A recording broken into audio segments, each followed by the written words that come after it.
एक त्रिकालदर्शी स्वामी जी थे। वो बहुत ही ज्ञानी थे। वो संसार में कोई भी चीज़ बिना देखे बिना समझे ही सच सच बता देते थे। उनके बहुत से शिष्य थे और उनके साथ आश्रम में ही रहते थे। गुरु जी की सेवा सत्कार करते और भिक्षा मांग लाते थे, जिससे आश्रम का खर्चा चलता था। एक बार की बात है, स्वामी जी के शिष्य एक बहुत बड़े महाराज के दरबार में जाते हैं और वहाँ का दृश्य देखकर वो दंग रह जाते हैं। वहाँ के जो महाराज हैं, उनके 7 दरबारी हैं, वो अपने 7 दरबारियों को एक साथ नंगे बदन पर गिन गिन कर कोड़े मरवा रहे थे। ये देख करके शिष्यगण भयभीत होकर के वहाँ से चले आते हैं और रास्ते में आपस में बात करते हैं कि पता नहीं क्या कारण है जो राजा 7 दरबारियों के साथ में ऐसा व्यवहार कर रहा है। तो आपस में शिष्य बात करते हैं कि चलो जो कारण होगा गुरुजी तो बता ही देंगे, आज गुरुजी से यही कारण पूछेंगे।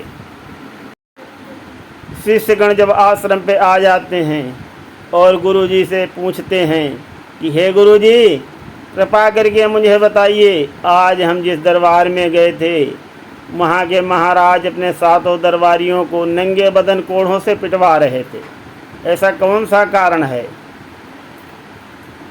तो स्वामी जी बोले कि भोजन कर लो, उसके पश्चात मैं सब कुछ सच सच बता दूंगा कि क्या कारण है, किस कारण महाराज अपने दरबारियों को पिटवा रहे थे। सभी शिष्यों के साथ स्वामी जी ने भोजन किया। उसके पश्चात कहा कि हाँ, अब प्रश्न करो। तो शिष्यों ने बताया जो घटना घटी थी। स्वामी जी कहने लगे कि एक कलाबाज था, वो महाराज को अपनी कला दिखाना चाहता था और जब भी आता था तो दरबारीगण उसको अंदर नहीं जाने देते थे। महाराज के किले में 7 द्वार हैं और 7 द्वार पर एक एक दरबान बैठता है।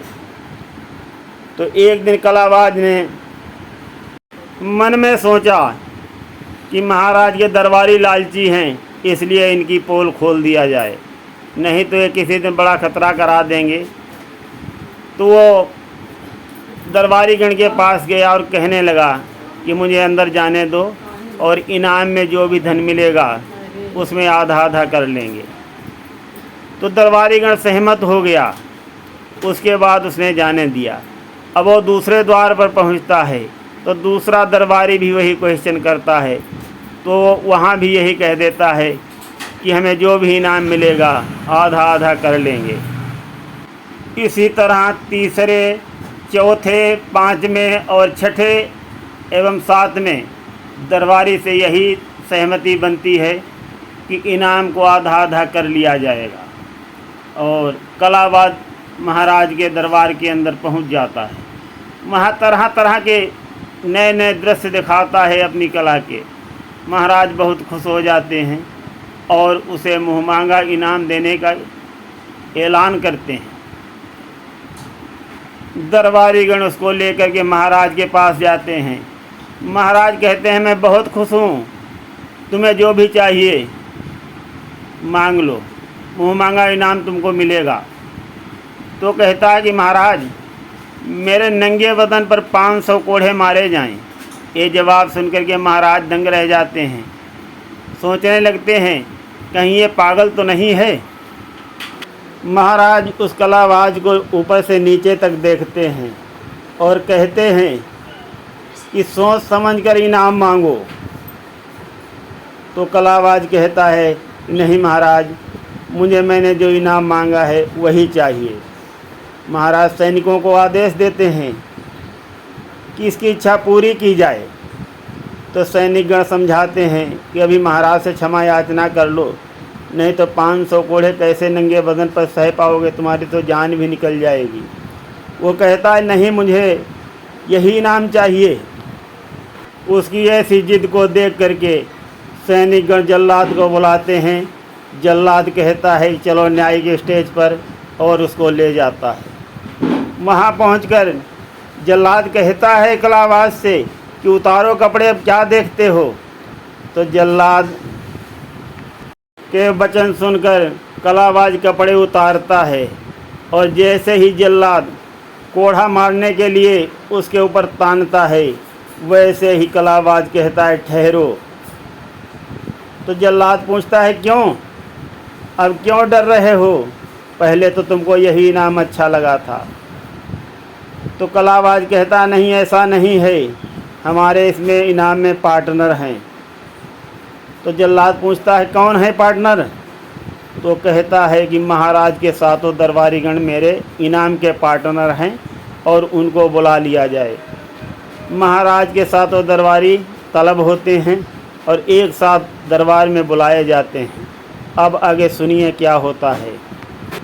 सातों दरबारियों से पूछा जाता है कि कलाबाज के इनाम में किसका कितना कितना शेयर है। तो सभी दरबारीगण बताते हैं कि हमारा इतना है, हमारा इतना है। तो जिसका आधा शेयर है पहले वाले को स्टेज पे बुलाया जाता है। तो कहता है, तो न्यायिक अधिकारी पहले का 250 कोढ़े लिख करके पकड़ा देता है पर्ची की जाओ लो जा करके।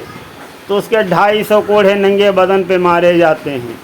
दूसरा पूछा जाता है तुम्हारा कितना है, वो कहता है कि हुजूर जो बचा है उसमें आधा मेरा है। तो 250 में से दूसरे को 125 पड़ते हैं, तीसरे को 62.5 पड़ते हैं, चौथे को 31.25 पड़ते हैं। ऐसे बारी बारी करके जितना इनाम होता है वो सब उसका शेयर बट जाता है। लास्ट में 1-2 पड़ते हैं, कहता है हुजूर अब जो बचा है मेरा इनाम वो मुझे दे दो, अपना बदन ऐसे कर देता है। तो महाराज पूछते हैं कि कलाबाज कहने लगा कि महाराज आपके सभी दरबारी गण घूसखोर थे, मैं कई बार आपके दरबार में आने के लिए कोशिश किया लेकिन इन लोगों ने मुझे आने नहीं दिया। ऐसा बर्ताव ये प्रजा के साथ भी करते होंगे, इसलिए महाराज इनकी पोल खुल जाए मैंने ये इनाम मांगा। तो कलाबाज का जवाब सुनकर के महाराज बहुत खुश होते हैं और कलाबाज को बहुत सी धन दौलत देते हैं। तो गुरुजी अपने शिष्यों को बता रहे हैं कि हाँ वही सातों दरबारी हैं जो कलाबाज के इनाम में साझीदार थे।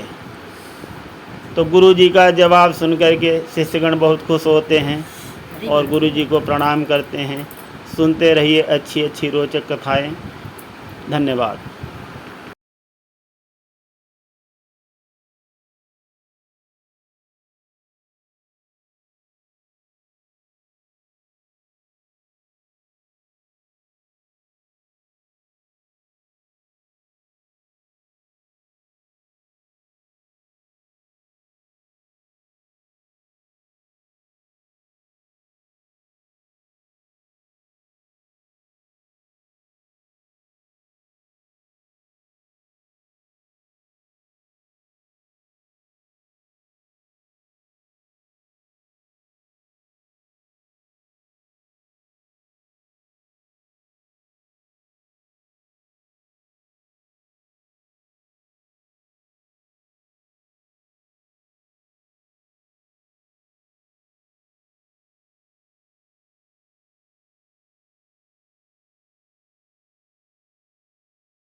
आज हम आप सभी को सुनाते हैं एक अत्यंत रोचक कथा और बताते हैं 1 से लेकर के 20 तक गिनतियों का प्रमाण सहित सारा हाल। ये कहानी एक सुंदर राजकुमारी और एक गरीब किसान से जुड़ी है। राजकुमारी बहुत ही सुंदर थी और विद्वान भी थी। राजकुमारी ने ऐलान किया कि जो मुझे 1 से लेकर के 20 तक गिनतियों का प्रमाण सहित सारा हाल समझा देगा उसी के साथ मैं अपनी शादी करूंगी। राजकुमारी बहुत ही खूबसूरत थी, इसलिए बहुत बड़े बड़े राजकुमारी के प्रश्नों का उत्तर देने आए, किंतु उनके उत्तर से राजकुमारी सहमत नहीं हुई और उनको जीवन भर के लिए कारागार में डलवा दिया। चारों तरफ तहलका मच गया कि राजकुमारी ने बहुत से राजकुमारों को कैद कर लिया है। धीरे धीरे ये बात एक गरीब और विद्वान के किसान के कानों में पहुंची। किसान ने अपना हल खोल लिया और कंधे पर रख करके सीधे राज दरबार को राजकुमारी के प्रश्नों का उत्तर देने के लिए चल दिया। जब वो राज दरबार के सामने पहुंचा तो सिपाहीगणों ने किसान को रोका, कहा, ठहरो, कहाँ जा रहे हो? किसान कहने लगा कि मैं राजकुमारी के प्रश्नों का उत्तर देने के लिए जा रहा हूँ। सिपाहीगण कहने लगे कि पहले मैं परमिशन लेकर के आता हूँ कि राजकुमारी की क्या आज्ञा है। सिपाहीगण राज दरबार के अंदर जाते हैं स्वयंवर मंच पर और राजकुमारी से पूछते हैं कि राजकुमारी जी, एक गरीब किसान आपके प्रश्नों का उत्तर देने के लिए आया है, क्या उसको आपके पास आने दिया जाए? राजकुमारी कहती है कि अगर वो वास्तव में विद्वान है और मेरे प्रश्नों का उत्तर जानता है तो उसे आने दिया जाए। सिपाहीगण आते हैं और किसान से कहते हैं कि अगर तुमको राजकुमारी के प्रश्नों का उत्तर मालूम है तो आप जा सकते हो, और ये भी समझ लो कि अगर तुमने प्रश्नों का सही उत्तर नहीं दे पाया तो जीवन भर जेल में ही रहोगे। किसान तैयार हो जाता है और अंदर जा कर के जहाँ स्वयंवर मंच बना हुआ है राजकुमारी के सामने रंगमंच पर उपस्थित होता है। राजकुमारी उस गरीब किसान को ऊपर से नीचे तक देखती है और कहती है कि क्या तुम मेरे प्रश्नों का उत्तर दे सकते हो? किसान बोलता है कि हाँ जी, मैं आपके प्रश्नों का उत्तर दूंगा।